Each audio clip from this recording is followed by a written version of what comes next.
Hello. Good afternoon. Happy Tuesday.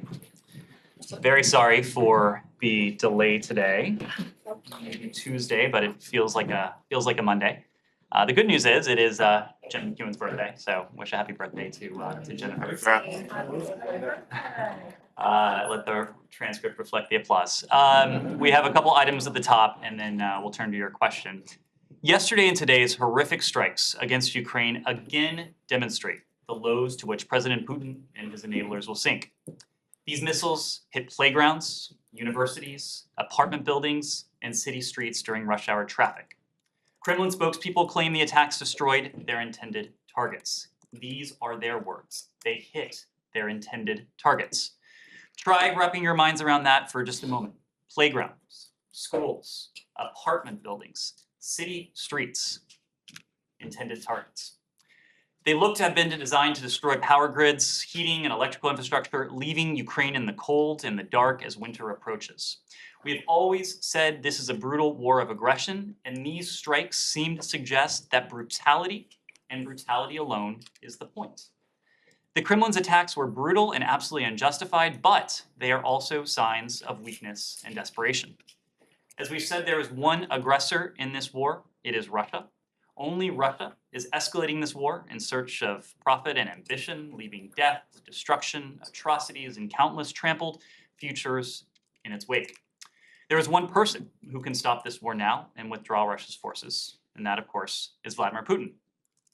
As we come up to another important United Nations vote to condemn Russia's attempts to annex parts of Ukraine, the international community has a responsibility to make clear that President Putin's actions are completely unacceptable. Ukraine, like every other sovereign country around the world, has the right to choose its own future and live peacefully inside its own internationally recognized borders. And for the rest of the world, there can be no such thing as neutrality for countries that subscribe to the principles of the UN Charter. This war is about Russia's aggression in Ukraine, but in some ways, the stakes are even larger. The core principles of the UN Charter are at stake. Next, as you've heard from the President and as you soon will hear from the Secretary, today the governments of Israel and Lebanon have announced consensus on a historic deal to end their maritime boundary dispute and establish a permanent maritime boundary between the two countries. This is a remarkable diplomatic achievement. This monumental breakthrough in Middle East diplomacy promises to usher in a new era of regional cooperation while also promoting prosperity, security, and stability through unleashing vital energy resources to the world. As we thank the leaders of Israel and Lebanon for their willingness to negotiate and for U.S. Presidential Coordinator Hochstein's leadership in bringing the parties together, we urge a quick finalization and implementation of the agreement to the benefit of the region and the world. Today's announcement is a testament to the President's vision for the Middle East, one that is more secure, more integrated, and prosperous, an outcome achieved through diplomacy and cooperation. It is also reflective of the transformative power of American diplomacy. Through active engagement, we were able to help bring about an outcome manifestly in the interests of Israel, Lebanon, the countries of the region, and those well beyond. And finally, today, the United States recognizes the 10th anniversary for the International Day of the Girl Child. Suffice to say, 10 years into recognizing this day, we are not where we should be or could be. Today, we recognize girls' tremendous achievements and unique challenges they face. Empowering girls is a priority for the United States, and that means we must prioritize their education, their future leadership, and the prevention and response to the disproportionate gender-based violence they face, including female genital mutilation and cutting, and child early and forced marriage. The United Nations Children Fund reports up to 10 million additional girls will be at risk of child marriage and 2 million additional girls will be at risk of female genital mutilation due to the impacts of COVID-19. Last year, we issued the first ever U.S. national strategy on gender equity and equality to advance the rights and empowerments of women and girls in all their diversity. This year, we'll release an action-oriented update to the U.S. strategy to prevent and respond to gender-based violence globally. It will include an emphasis on girls, the unique risks they face, and their role as agents of change in preventing and responding to gender-based violence. We also remain committed to the rights and empowerment of girls as evident through our annual contribution to UNICEF and the UNFPA joint program to end female genital mutilation and cutting, through our ongoing core funding to UN Women in the Office of the UN Representative of the Secretary General on Sexual Violence and Conflict, including an additional $400,000 for the SRSG's office that the Deputy Secretary was pleased to announce just a few weeks ago during UNGA, and through support for the President's Emergency Plan for AIDS Relief, or PEPFAR, the DREAMS Partnership, which support programs focused on economic strengthening, gender-based violence prevention, post-violence care, and sexual and reproductive health services. Today, Deputy Secretary Sherman, along with the Secretary's Office of Global Women's Issues, will host a small reception with Too Young to Wed, an organization whose mission, like ours, is designed to empower girls and put an end to gender-based violence. With that, happy to take your questions. Great. Thank you, and welcome back. Thank you. I'm sure we'll return to Israel, Lebanon later in the briefing, but if that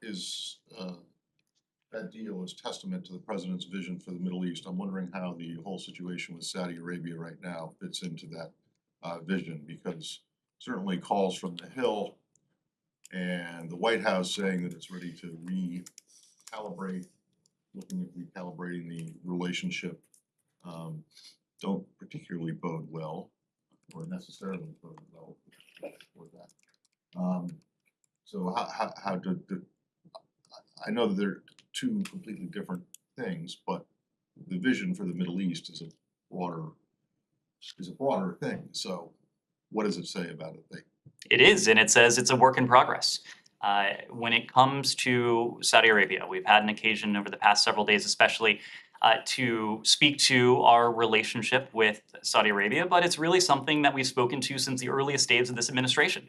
You remember when this administration came into office, we spoke of the need to recalibrate our relationship with Saudi Arabia in a way that served our interests, those direct national interests, the interests we have in the region, the interests we, in some instances, share with the Saudis and other regional partners. The president has been clear all along, and actually going back to the time before he was elected president, that we need a different sort of relationship with Saudi Arabia.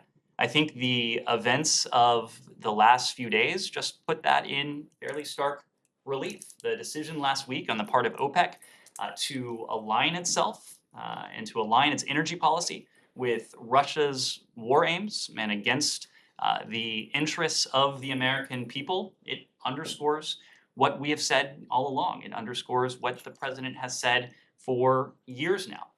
To the proposals that we've heard from the Hill, from other corners, we are reviewing where we are. We'll be watching very closely, talking to partners and stakeholders over the course of the next weeks and months. We'll consult with allies. We'll continue to consult with Congress, and the decisions on what that relationship should look like, how it might need to change. Those are decisions that we'll reach in a deliberative, consultative fashion, but just not going to get ahead of where we are now. Well, based on the analysis so far, and presumably there has been some, since it's not like this OPEC decision was yesterday, it's been several days now. Based on the preliminary analysis, is there any way to recalibrate this relationship without it benefiting Iran? As I said, Matt, there are interests that we have in the region. That is the reason why America has been engaged in the region. That is the principal reason why this administration has been so engaged in the region. There are security challenges, some of which emanate from Iran, certainly. We won't take our eye off the threat that Iran poses, not only to the region, but in some ways beyond. You have seen us separate and apart from any single bilateral relationship we have with the region, respond and take action, in some cases multilaterally, in some cases unilaterally, against the malign actions and malign influence that Iran has perpetrated, that Iran has attempted to export throughout the region. We are not going to cast aside any of the important tools that we need to wield to ensure that Iran does not pose a threat to American people, to American interests, and to our broader interests in the region. That certainly won't change. Okay, well, that then suggests that the calls coming from some people on the Hill to cut off or suspend arms sales to the Saudis are just a non-starter for the administration. Matt, our North Star, our guiding principle will be to see to it that we have a relationship that serves our interests. This is not a bilateral relationship that has always served our interests. Since we came into office, we have sought to recalibrate it, to make changes to the relationship. And we've spoken to some of those changes that some of which we took in the earliest days and weeks of the administration. But we're going to continue to consult with stakeholders, to consult with Congress, to consult with partners around the world about what more we can and should do to see to it that this relationship is optimized in terms of how it can serve our interests. Can I just follow up on Matt's question? Now, you said that OPEC lined up behind Putin. In essence, that's what you said, and against the interests of the American people. Isn't that really a little bit? It's not the refinery's fault. It is the reduction of OPEC production that is really putting Americans into some sort of a hardship in the gas station, don't they? I didn't hear the first part of your question. The first part of my question, you are saying that the decision of OPEC to reduce its production is what's causing pain for the American people. And it's not, let's say, refineries that are inoperable, it's not domestic issues, it's not supply, chain supply, whatever it is. Is that what you're saying? Our position, well before the decision that was announced last week and still to this day, is that energy supply needs to meet energy demand. That is the simplest rule of economics. It applies today just as it has applied previously.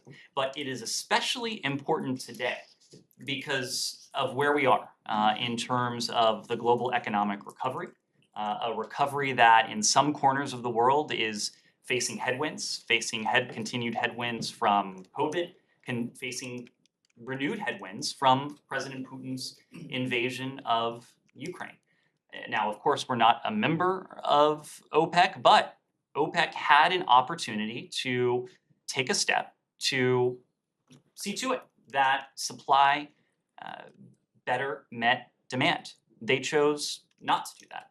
They chose to take a step that would not serve our interests, does not serve the longer term interests of countries in the region, but it certainly serves the shorter term interests of countries like Russia, a country that stands to gain, at least in the near term, from elevated oil prices.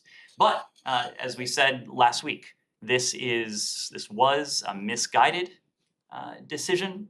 It was a deeply disappointing decision.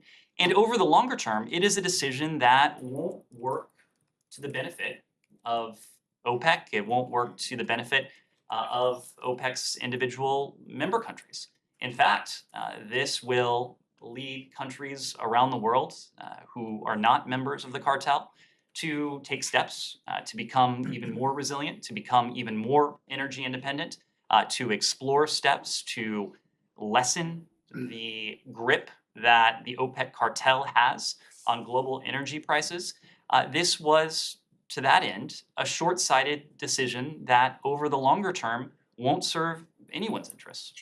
In retrospect, was the president's trip in July or visit to the meeting, the GCC meeting in July, was it a mistake, perhaps? It wasn't a mistake because, Saeed, as we've said all along, it was not about merely one interest. It was about a multiplicity of interests. The president's visit to Jeddah was in the context of a GCC summit, GCC +3. There are a number of interests that we have with the GCC. There are a number of shared interests that we have with the Saudis. All of those, or at least many of those, I should say, were explored in the context of that GCC +3 engagement. Now, what was a mistake, as we said before, what was disappointing for us, what was short-sighted, was the decision that OPEC announced last week. Humara. Can I just move to Lavrov? Russian formation. Anything else on? Yeah, so- Let me take a couple final questions here. Leon? Yeah, can you say here now for sure that the administration would oppose any sort of legislation calling for cutting the arms deals to Saudi Arabia? Are you in a position to say that? And then just to follow up to that, there have been some reports that certain high-level meetings between the United States and the Saudis have been canceled? Is that correct? Can you confirm that? I'm just not going to weigh in on specific legislative proposals today. What I will say, what I already have said, is that we will engage very closely with Congress. There are members of Congress who have ideas about how we can change this relationship, how we can fashion this relationship into one that better serves America's interests. We want to hear those ideas. We want to explore those ideas. We want to pressure test those ideas. We'll continue to consult with Congress. We'll consult with our partners around the world. This is a process that will take place over the course of weeks and months, and it will be deliberate, it will be deliberative, and it will be consultative, as it should be. When it comes to our engagement with the Saudis, I don't have any meetings to confirm. I don't have any meetings to speak to. I think you may be referring to reports that we have canceled certain engagements. I would expect that the multilateral mid-level engagements you're referring to will be rescheduled at some point. And as you know, our travel plans and circumstances often change. We have to be responsive to that. They'll be adjusted as we determine what's in our national interest, as our engagement in the region needs to be. President, as we said before, will review our bilateral relationship with the Saudis. They'll review that with Congress. We'll review it with countries around the world and take steps that we believe are in our interest. Just following up on that, specific meetings aside, would you say that the U.S.-Saudi diplomatic relationship is unchanged today versus where it was before this OPEC oil decision? The decision that the OPEC member states, including Saudi Arabia, announced, of course, have an impact on our relationships. Of course, it has an impact on our bilateral relationships. We're going to take into account what we heard last week, what we've seen over the first 20 months or so of this administration, and contour and shape a relationship that, again, we think best serves our interests. And then just to follow up on that, Assistant Secretary Barbara Leaf is heading to the region. She's actually in the region right now. Is she specifically not visiting Saudi Arabia because of the OPEC decision? She is specifically visiting the countries in the Gulf that we highlighted in that media note because she has important business to do there. I wouldn't read anything into it more than that. Myra. On Russian If we're foreign gonna- minister. Sorry, before you. So are you confirming, in response to Leon's question, are you confirming that yes, there have been at least one meeting has been canceled? No, I'm not confirming that meetings have been canceled. The one that the report is talking about is a GCC meeting It is a having to do with, what was the name of the country that I asked about the first time? That any recalibration you could take wouldn't go to the benefit of Iran? and If again, There's a meeting about Iranian missiles, at least the one that's reportedly been canceled. and again, And there now you there guys have aren't not gonna there go. have not been any cancellations. I assume the meeting you're referring to, you can it is a meeting that will be rescheduled. As you know, we often have to change our schedules given circumstances, and it is a meeting that I imagine will be rescheduled at the appropriate Okay, time. well, what circumstance other than the OPEC decision would you? Matt, our principals are on the road. I'm not sure constantly. this was a principal level meeting. Mid-level officials are on the road all the time, and their travel plans change all the time. We will engage, as I said, when and how it is in our interests, and we will continue to do that. Okay, so just to be clear, the circumstances that caused you to reschedule this meeting have nothing to do with the OPEC decision. Again, I'm not speaking to the circumstances behind this particular engagement. It is a meeting that I imagine will be rescheduled at the appropriate time. Nazira. Thank you. Mr. Price, last week, Mr. Javed Qamar Bajwa, Chief of Staff of Pakistan, had a officially visit with the High Official of the United States. Could you please share with me that what topic he discussed with U.S. authority, specifically about Afghanistan? The Deputy Secretary Wendy Sherman did have an opportunity to meet with the Chief of the Army Staff, Mr. Bajwa. We value our longstanding cooperation with Pakistan. There are a number of areas where our interests are aligned. Of course, the stability and the future of Afghanistan, the Afghan people, the security challenges that the region and potentially beyond face there always are on the agenda when we have high-level engagements with our Pakistani counterparts. We meet with and speak with them regularly on a range of issues, but as is standard practice, we don't delve into the details of those engagements always. Shemara. What did you make of Russian Foreign Minister Lavrov's comments about that Moscow is open to talks with the West on Ukraine, but is yet to receive any serious proposal to negotiate? What do you make of that? What do you make of the timing?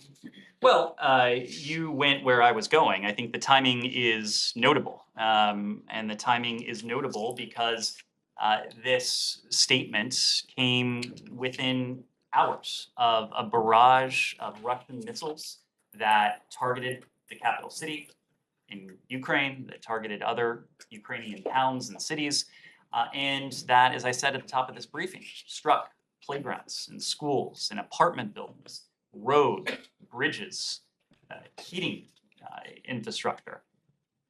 When you assess those comments, you have to take that context into account.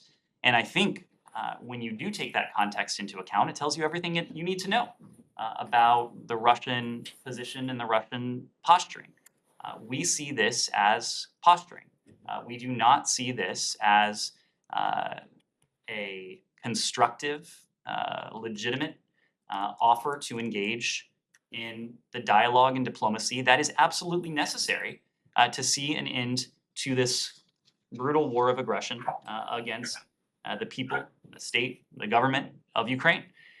In the G7 call today that President Zelensky joined, the G7 leaders, as you saw in the readout, again welcomed President Zelensky's very clear statements that this is a war that must end through dialogue and diplomacy. The United States stands ready to support Ukraine in the first instance because, as we've consistently said, nothing about Ukraine without Ukraine.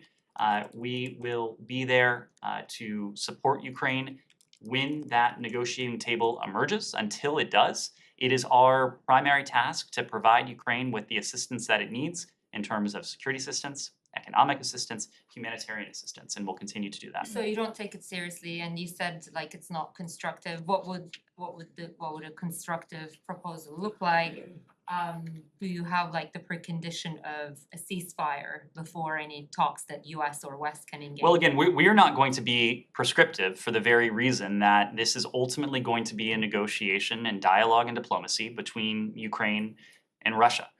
But I can tell you what gives us great pause or very little confidence that this is legitimate on the part of the Russian Federation. It's the bombed out playgrounds. It's the bombed schools.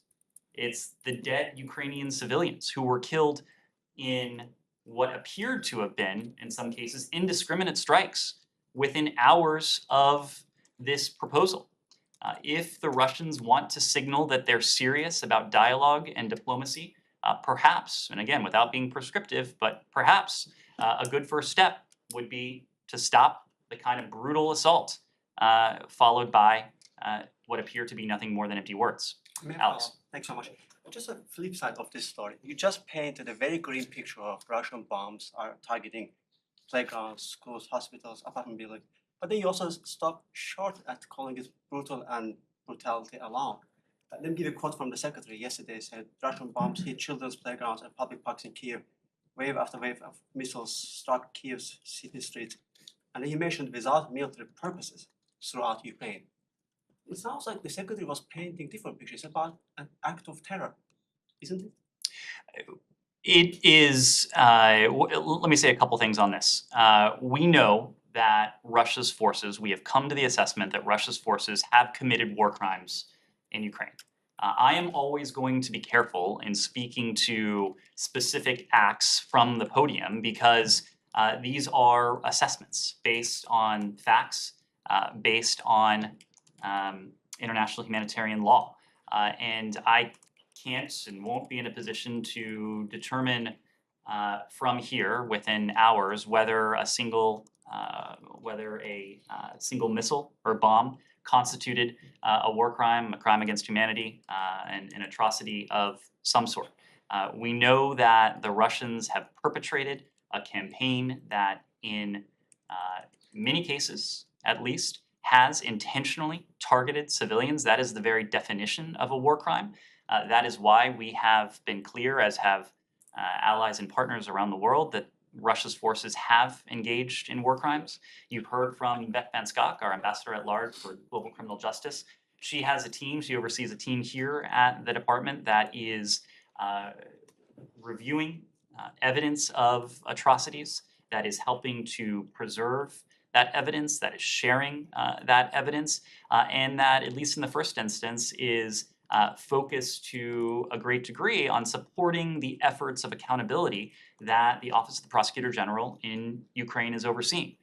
So we are keeping very close watch at what Russia does. We know that it has conducted war crimes, and unfortunately, it has given us no reason in recent weeks or days that it intends to stop anytime soon. Yes. Anything else on Russia, Ukraine before we move on? Could you said it's an active terror. What about the bridge? Is that, you think that is a civilian facility that may have been targeted I just by the don't. Ukrainians? Is I don't have anything to add when it comes to the as I said about what are very clearly Russian operations. I don't have anything to add about the Kerch Bridge. But again, without speaking to any particular incident, our Ukrainian partners have every right to defend their territory, to defend their sovereignty, to defend their independence, and ultimately to defend their freedom. Shannon. Can you bring us up to date on the efforts? Let me come back to you, but I'll go to Shannon, who has another So- question. You've said repeatedly that your U.S. strategy for supporting Ukraine evolves as the war continues on. I'm just wondering if you could say if this latest spate of attacks has caused the administration to reevaluate what its strategy should be going forward. For instance, we saw Germany move to quickly send air defense systems to Ukraine. Will the U.S. follow suit and fulfill some of those requests that President Zelensky has made? We have provided our Ukrainian partners, oftentimes at the request of those very Ukrainian partners, with a massive amount of the most sophisticated air defense systems that we have available, and in some cases, we've helped to facilitate the transfer of sophisticated air defense systems in the possession of our partners. We've transferred more than 1,400 Stinger anti-air systems to Ukraine. We've also transferred air surveillance and multi-mission radars. As I alluded to a moment ago, we've enabled our partners to transfer air defense systems of their own, including, you may recall, Slovakia transferred an S-300 system in April. We announced a significant package under the Ukraine Security Assistance Initiative. We've placed orders under that authority for 8 new NASAMS that we're working to manufacture and to deliver as quickly as possible. We also announced a USAI package in September, the most recent one. It included orders for more radars and counter-drone capabilities. So from the earliest phases of Russia's war against Ukraine, we have prioritized what our Ukrainian partners need to defend themselves from these sorts of attacks. You've seen the open source reports, the public reporting that Ukraine's air defense systems were effective in some of these cases. Of course, we want to continue to do everything we can to build up that capacity even further, because even one Ukrainian death from this sort of Russian attack is something that is the cause for great concern, cause for great regret. Ned, on this, was the UAE president's visit to Moscow coordinated with Washington, and do you expect any results?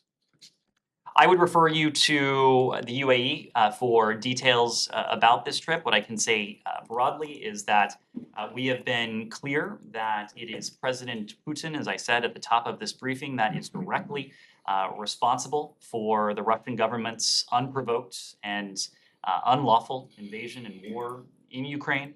We do encourage the UAE as a non-permanent member of the UN Security Council to continue to help build a strong international response to support Ukraine's sovereignty and support its territorial integrity.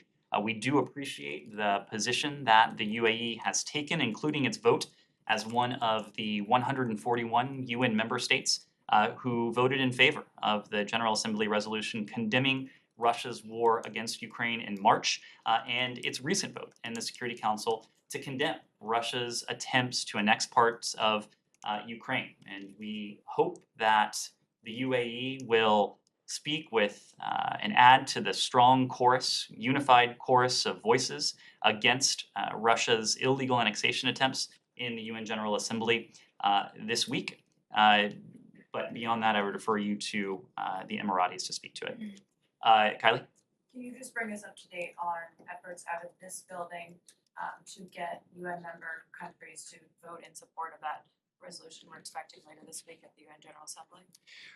Well, you have heard from us at every stage of this war the importance of the international community speaking with one voice. We made that point repeatedly in the aftermath of February 24th. We made it repeatedly in the lead up to the UN General Assembly vote in March, and we're making it now in the lead up to the General Assembly vote that we expect to take place this week. Our contention is that the international community has a responsibility to make clear that President Putin's actions are completely unacceptable. We believe the time has long passed for neutrality. There is no such thing as neutrality in a situation like this. The time has long passed for abstentions. The time has long passed for placating words or equivocations under claims, again, of neutrality.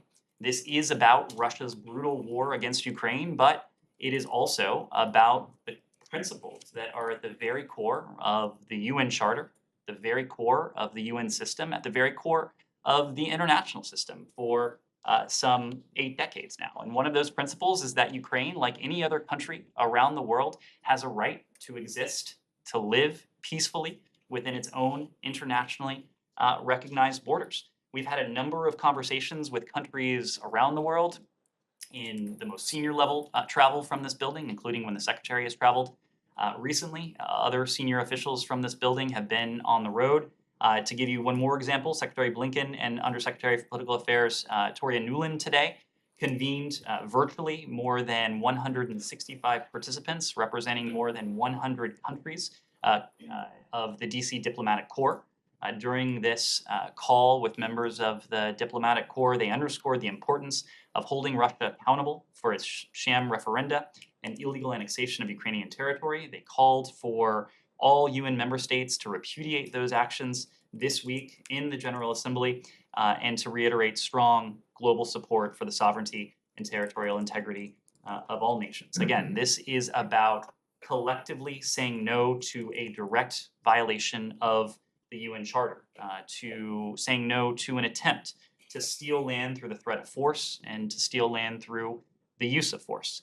The reverberations of what happens in the UN and ultimately what happens in the course of this conflict will be felt far beyond Ukraine for a very long time. John. Well, wait a second, just on that call, did anyone else other than the Secretary and Toria speak? Or are they really just kind of telling all 165 other countries how you think they should? This was a consultation, Matt. I think so it's like the verbal our style and marsh. and you have I'm not, no, but I know it's an important point. You have traveled with us enough to know that our style is not to lecture.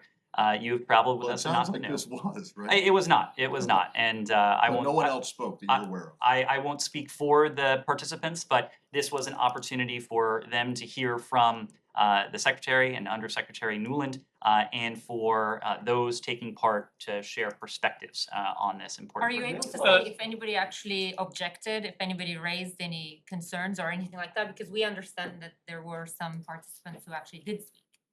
Then I would refer to them to speak to what was spoken, But but I mean, I'm only was gonna. there, I mean, at least we're trying to get an assessment or like at least a feeling of like, was there unity in that call? Or were there any objections raised or any concerns raised? I'm not gonna characterize what other countries may have said, I was just gonna characterize what we said. Can you what, characterize what US has heard? What we've heard in that call? No, Yes. that would be for other countries to do. I'm gonna characterize what Can I we cover one said, more John. point? Ned, the Kiel Institute just published an analysis of the financial, humanitarian, and military aid to Ukraine throughout the conflict, and they said that the U.S. is now committing nearly twice as much as all EU countries and institutions combined. Is the United States satisfied with this lopsided contribution when it comes to aid that's going to Ukraine? Well, first, I don't want to suggest that countries around the world are not providing generously what Ukraine needs in terms of security assistance, in terms of economic assistance, in terms of humanitarian assistance.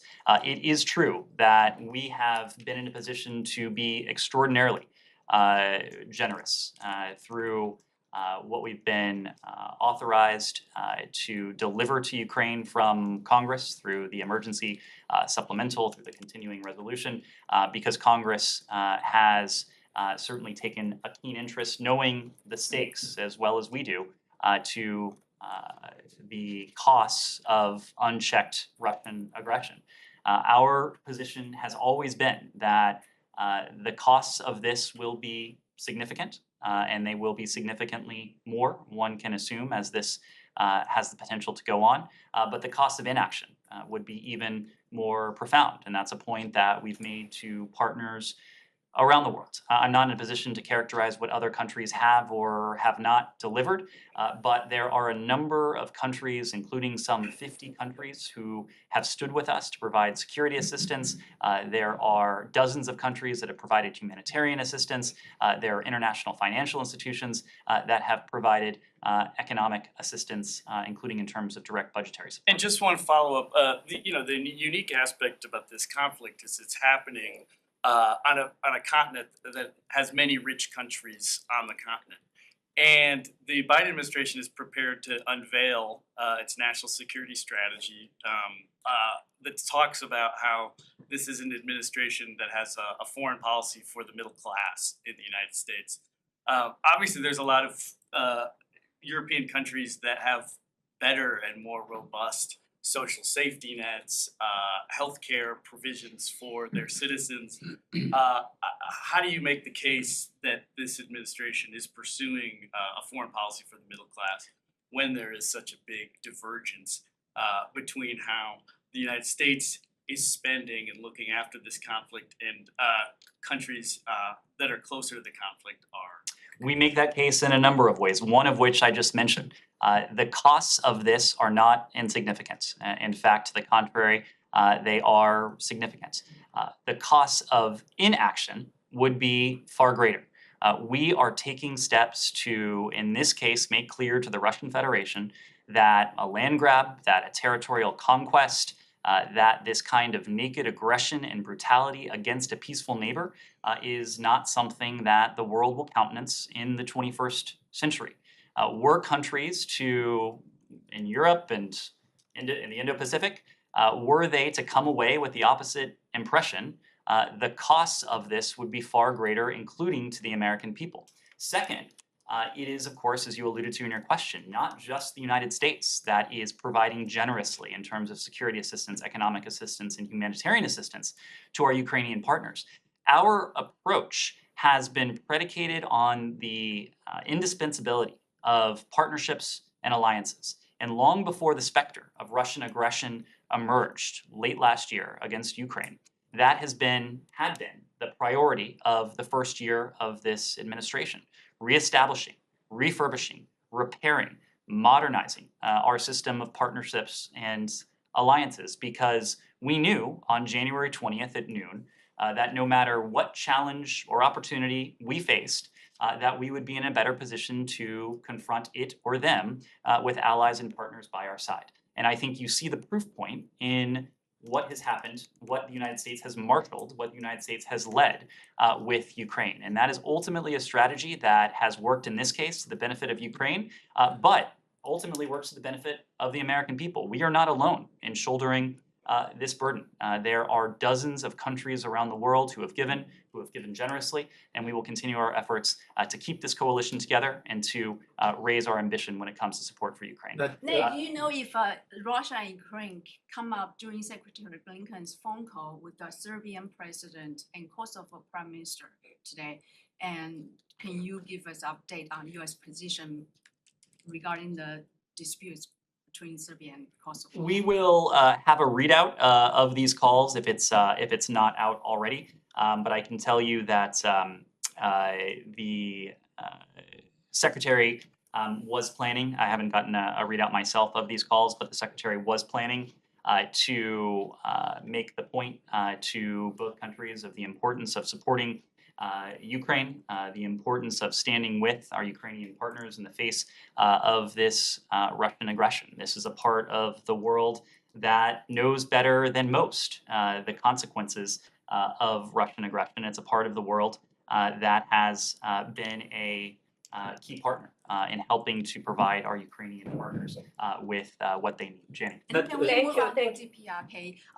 After recent frequent ballistic missile launches by DPRK and the imminent nuclear threats, does the U.S. have a view on debate within ROK to request Washington to redeploy the tactical nuclear weapons? Have ROK officials made such request, or can we say is that U.S. view that is a non-starter? Well, for questions on force posture, I need to refer you to the Department of Defense. For questions on requests that the ROK government may have made, I would need to refer you to the ROK. But what I can tell you is that we have placed a premium on doing everything we can to ensure that our commitments to defense and to deterrence when it comes to our treaty allies, including the ROK in this case, remain ironclad. President Biden affirmed that U.S. extended deterrence commitment to the ROK. He confirmed that commitment to the ROK using the full range of U.S. defense capabilities, including nuclear, conventional, and missile defense capabilities. We have reactivated, including with the engagement last month, the high-level extended deterrence strategy group, consultation group, which, as I mentioned before, met last month. And we also committed to further strengthen deterrence by reinforcing the combined defense posture and reiterated our joint command commitment to a conditions-based transition of wartime operational control. When it comes to the DPRK's recent provocations, you've heard from the Department of Defense, you've heard from our treaty allies, Japan and the ROK in this case, of the steps that we've taken in the aftermath of these provocations to ensure that readiness is where it needs to be, to ensure that our defenses are where they need to be, to ensure that our deterrent capabilities are where they need to be. These provocations are just that. They are provocations, but even so, they are dangerous. They are destabilizing. We made clear through early and regular dialogue with our treaty allies and other partners that our commitments to our obligations are ironclad. As you know, the Secretary spoke to his Japanese and to his ROK counterparts within a couple hours of the launches, some of the launches that took place last week. President Biden engaged with his Japanese counterpart. And all the while, even as we focus on our defense and deterrence, we are making very clear that we want to make this transition back from an area of provocation to an era, of pragmatic engagement. The DPRK with the DPRK, we've experienced periods of provocation. Clearly, we're in one of those now. We've experienced periods of engagement. It is our goal through the various multilateral and US tools we have at our disposal to make clear that we are prepared to engage in dialogue and diplomacy, and to make clear that we will continue to impose and to enforce costs unless and until the DPRK is ready to do the same. I have a question Follow before. up on that? North Korean leader Kim Jong-un declared yesterday that there was no need for dialogue with his enemy. In fact, it completely rejected the unconditional dialogue with North Korea that the United States demands. And you say that you're going to this solution is diplomatically, but what other tools are there for diplomatic solutions United States have? We view this as a challenge that can be best addressed through dialogue and diplomacy. We want to see the complete denuclearization of the Korean Peninsula. We believe that the best way to do that is through diplomacy, is through principled, hard-nosed diplomacy with the DPRK alongside our allies and partners, including our allies in the region. Now, clearly, the DPRK is not there yet in terms of seeking that same dialogue and diplomacy. To your question, we do have other tools at our disposal, sanctions, other forms of accountability that we will continue to impose on the DPRK along the lines of what we mounted against the DPRK last week, until and unless these provocations come to an end. Let a quick question on the Lebanon. Russia is planning a nuclear attack to Ukraine. Also, I'm sorry, I didn't hear that. Russia is planning a nuclear attack on the Ukraine. Also, the North Korean Kim Jong-un willing to tactical nuclear weapons using into the South Korea. Do you think North Korean leader Kim Jong-un willing to use these tactical nuclear weapons in South Korea and United States? I'm not going to speak to that. I will speak to the steps we are taking with our allies in the region, in this case the ROK in Japan, to see to it that our defense and deterrent capabilities are precisely where they need to be in the face of this challenge from the DPRK.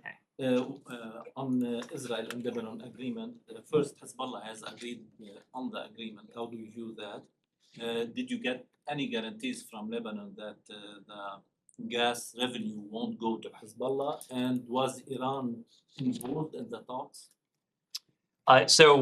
First, what this deal does and what the deal does not do, I think is noteworthy in this instance. What the deal does is establish a permanent maritime boundary between Israel and Lebanon for the first time in history. This is something that successive administrations have focused on. The achievement that we announced today builds on the efforts of previous administration. It very clearly protects Israel's security and economic interests and supports Israel's regional integration. Our commitment, we've always said, to Israel's security is ironclad. That is a principle that was at the very backbone of these talks. This deal also promotes critical foreign investment in Lebanon, investment that is necessary to stabilize the country in light of its precarious economic situation, in light of its political situation as well. And it allows the exploration and exploitation of known and future hydrocarbon fields, bringing new energy resources onto the global market in a manner that promotes greater regional stability. As you heard from the president earlier today, this is a deal that will lead to a region that is more stable, that is more prosperous, that is more integrated. All of those things are not only good for the region, they are also manifestly in the interests of the United States. Now, what this deal does not do, it does not constitute normalization between Israel and Lebanon. It does not sacrifice in any way Israel's interests or security needs, and you've heard that very clearly from Prime Minister Lapid and others in his government, nor does it establish or prejudice a future land boundary between Israel and Lebanon.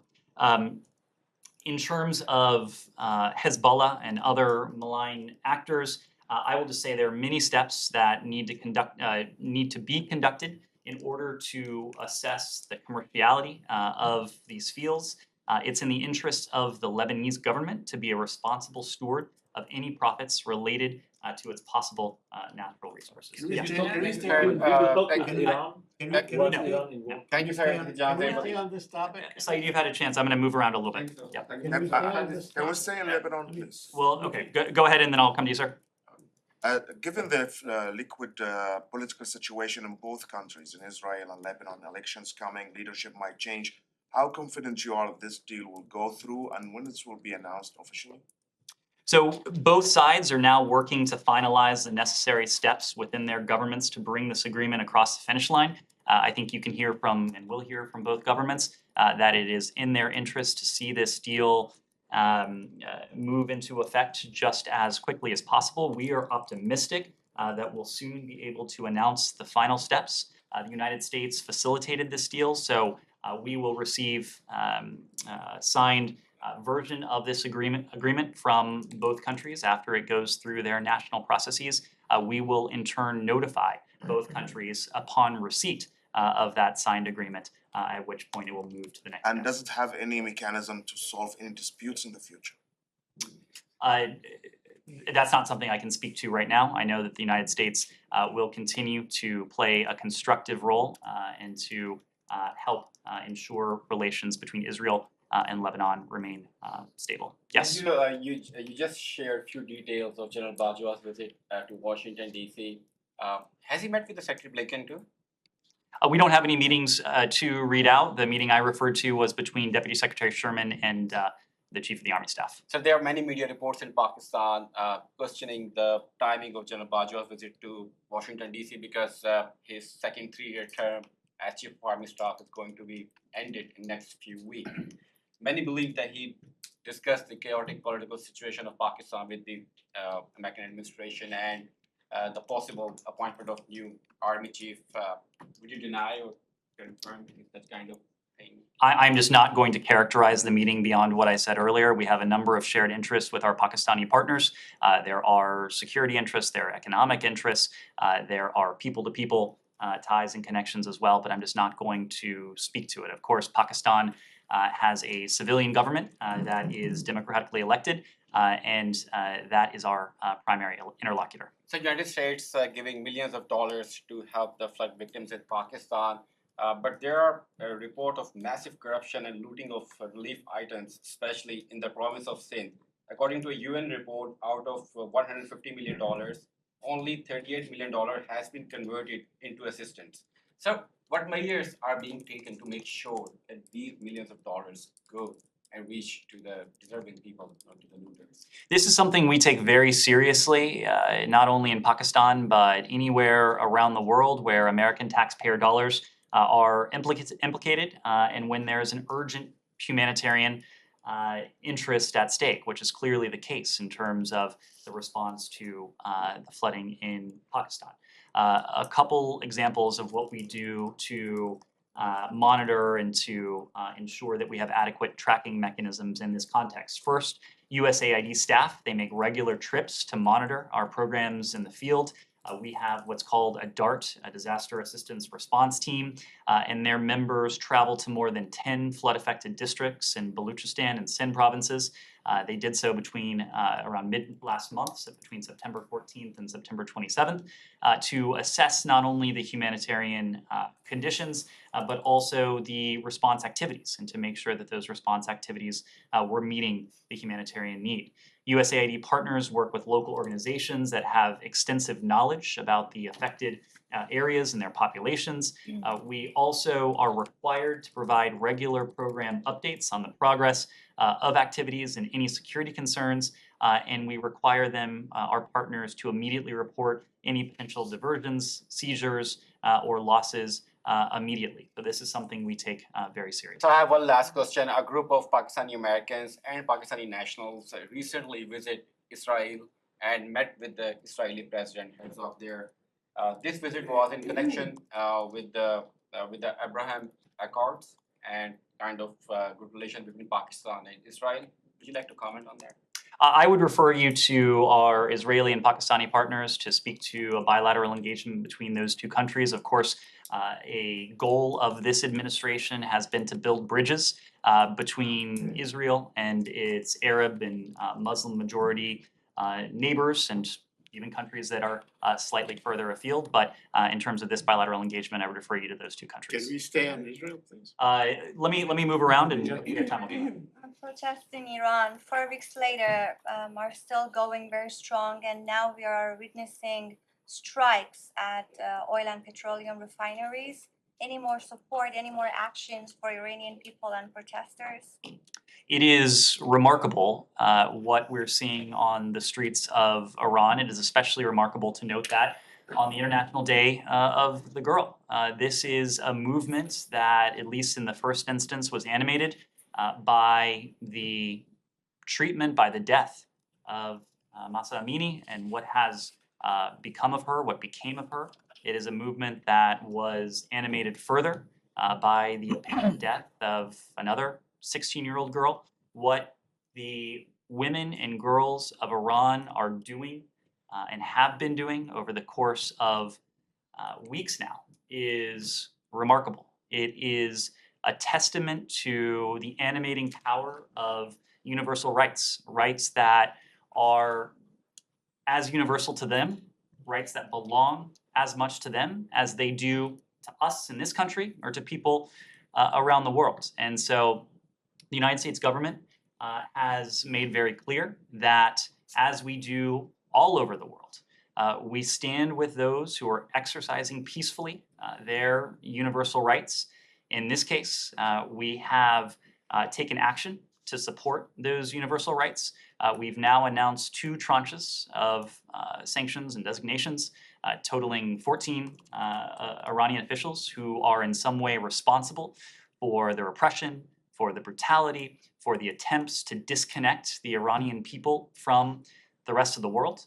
And on that last point, we have authorized, the Office of Foreign Assets Control has authorized a new general license to see to it that the Iranian people are able to access the hardware and the software that they need to make sure that their voice can be heard, that their voice can be heard inside Iran, and that the rest of the world can see what is happening very clearly inside Iran.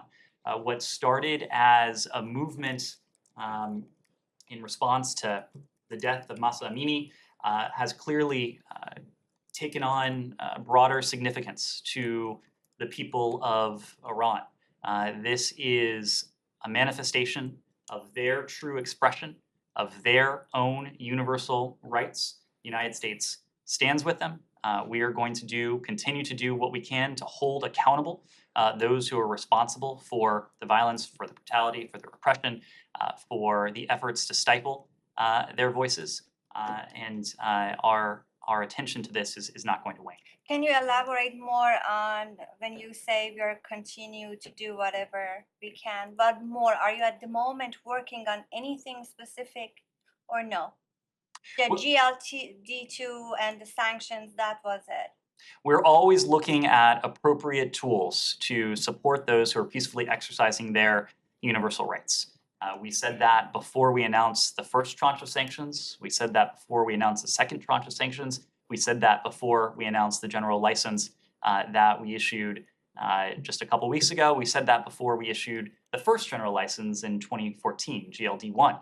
So we are going to continue to look at all relevant and applicable tools to support these brave Iranians. Now, many Iranians across Iran's cities and towns who are exercising peacefully their universal rights. Yes. May I follow up?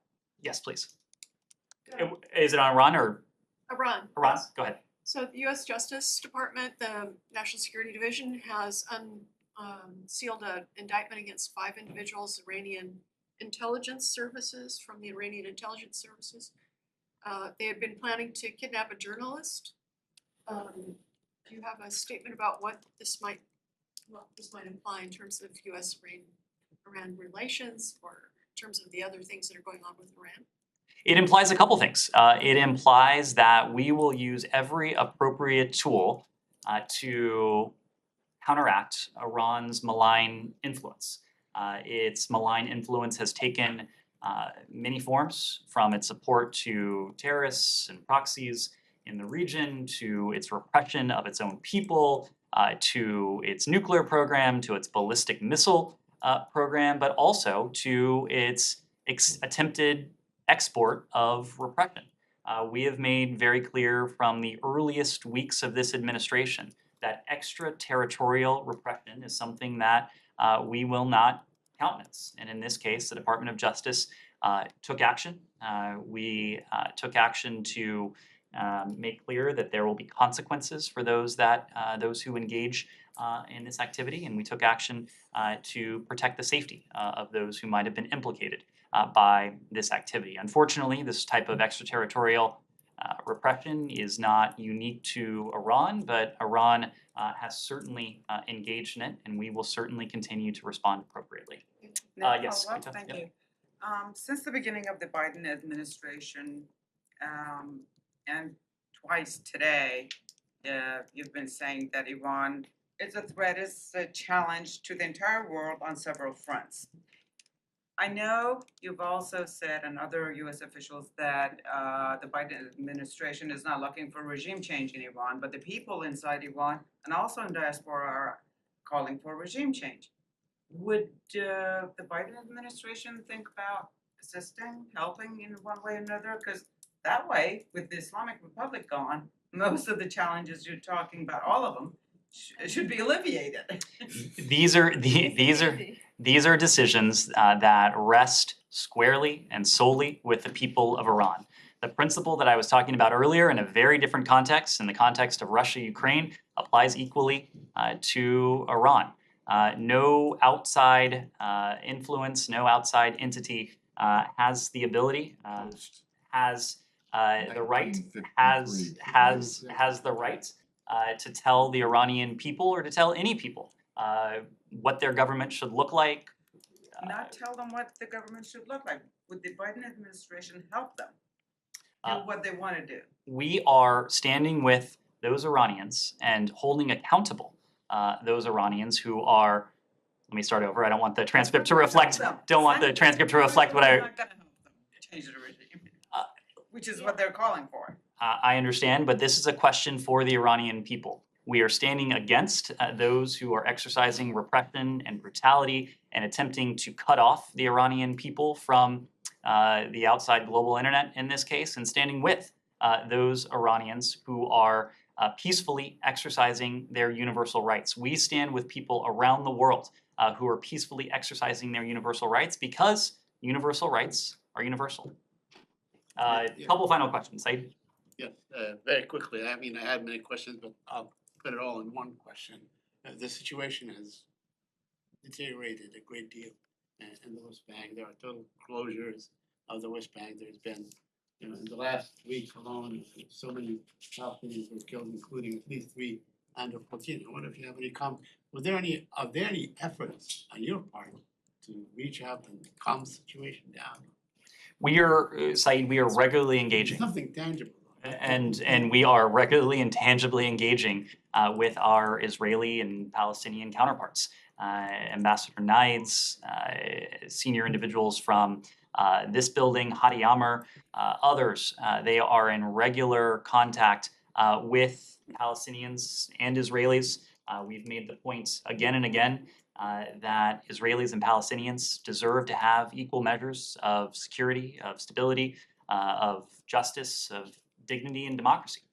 That is what animates our approach, and we've been deeply concerned that the recent period has seen a sharp and alarming increase in Palestinian and Israeli deaths and injuries, including numerous children who have been implicated in this violence. We have been underscoring to Israelis and to Palestinians how vital it is to take urgent action to prevent even greater loss of life.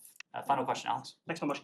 My question is on Azerbaijan and Armenia, but before that, let me quickly go back to that neutrality point you were making in response to Humaira's question on Anga. I'm just curious, where will you draw the line, or will you draw the line between the countries that will remain abstain, those who will decline to vote in the first place. Like it does concern the countries I'm going to ask about, Azerbaijan and Armenia as well. Will you draw that line, or you consider both of them neutral and not in your club? We think countries around the world should exercise their vote, exercise their voice in the General Assembly in a way that protects and defends and promotes the core principles of the UN Charter, of the UN system. By definition, every country that is voting in the General Assembly this week subscribes to the principles of the UN Charter. Otherwise, they wouldn't be a member state of the UN. It is incumbent on them to use their voice in a way that protects and promotes that charter. Thanks so much. And on conflict, we have seen the readouts from yesterday. The secretary made a phone call to both Baku and Yerevan. He also had trilateral meeting, a virtual meeting days before that. Is it something we should expect to see in weeks and months ahead? Is the secretary willing to put this conflict in front of HQ? What you can expect to see in the weeks and months ahead is continued American engagement, continued senior level American engagement.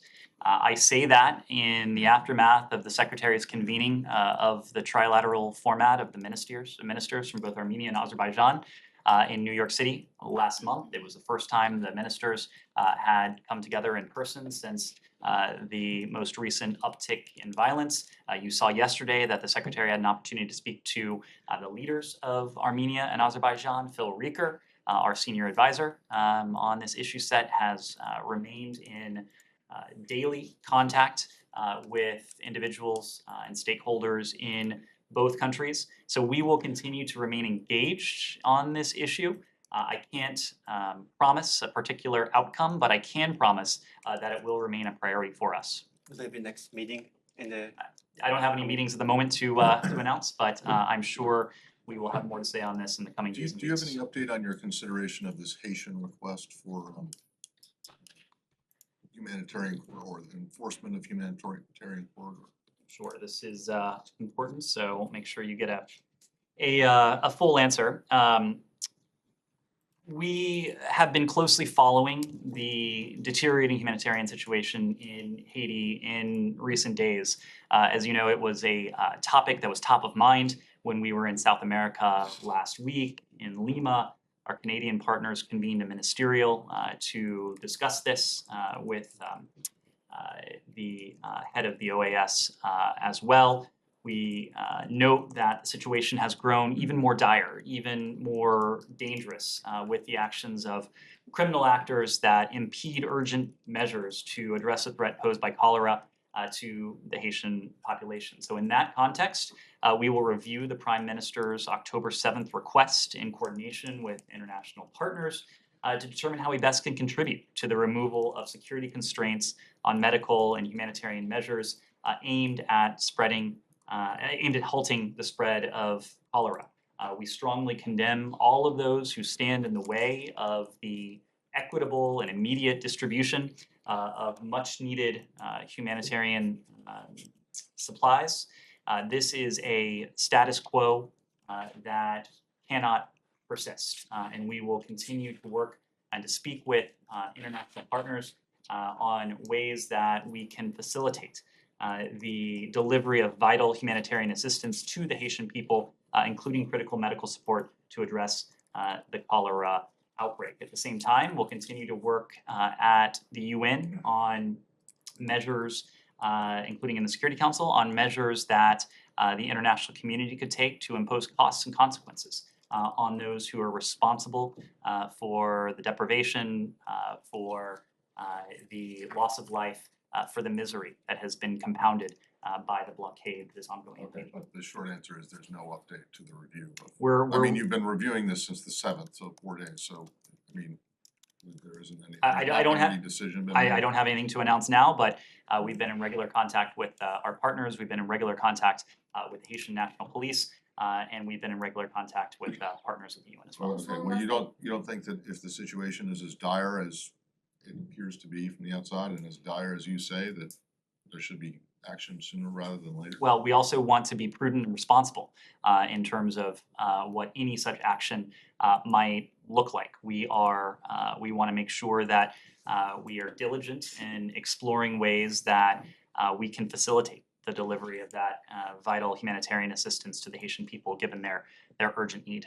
Can you say if you're considering sending US forces, troops, police, like unilaterally, or can you rule out? I'm just not going to comment on a hypothetical that is very clearly in the realm of a hypothetical. What we are doing is working with partners, the OAS, the UN, to explore ways to facilitate the delivery of vital humanitarian assistance and to hold accountable those who are responsible for this blockade.